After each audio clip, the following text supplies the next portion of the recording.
We've got an update on the New Zealand Navy ship, the Manwanui. Initial indications in the running aground of the vessel is that the vessel actually lost propulsion or control, which is the primary cause of the vessel running aground, apparently. This has been partially confirmed by the New Zealand Defence Minister, Judith Collins, who said, "We need to find out what happened. Apparently it lost power. I'm aware of that and ended up aground on the reef."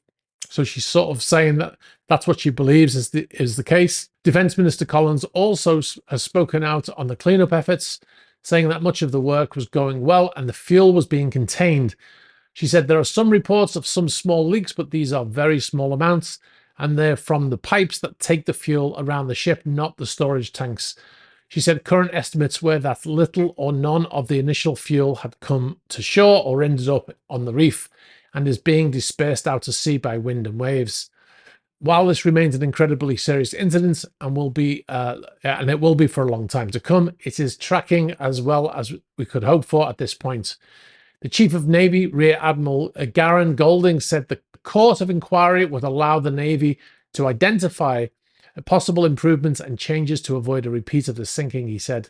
New Zealand's Deputy Chief of Navy says there are no oil leaks coming from the sunken ship, but that officials are monitoring the situation closely.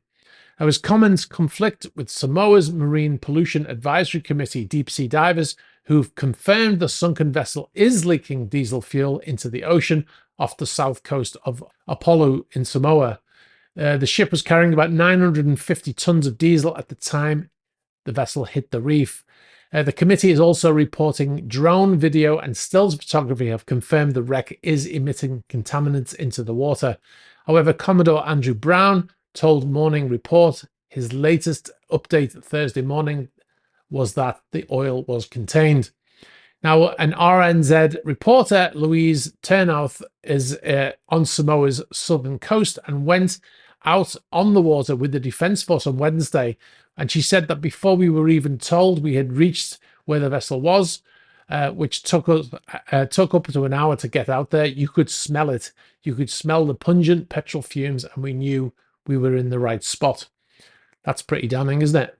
She continues, we also saw an oil slick on the water, which the New Zealand Defence Force maintains is residual fuel from the initial sinking. Now, villagers on the southwest coast of Upolu in Samoa are being told not to eat the fish from the ocean in front of their homes because the sunken Manwanui is leaking diesel into their water. Anyway, we'll bring you more on that story when we have more to give you. Thanks very much for watching this video. You've been watching a Super Yacht News clip. If you'd like to see the full unedited Super Yacht News video, you can click on the link over here. You can also find our channel links below here. And if you'd like to see more shorter videos like this one, be sure to subscribe to this channel.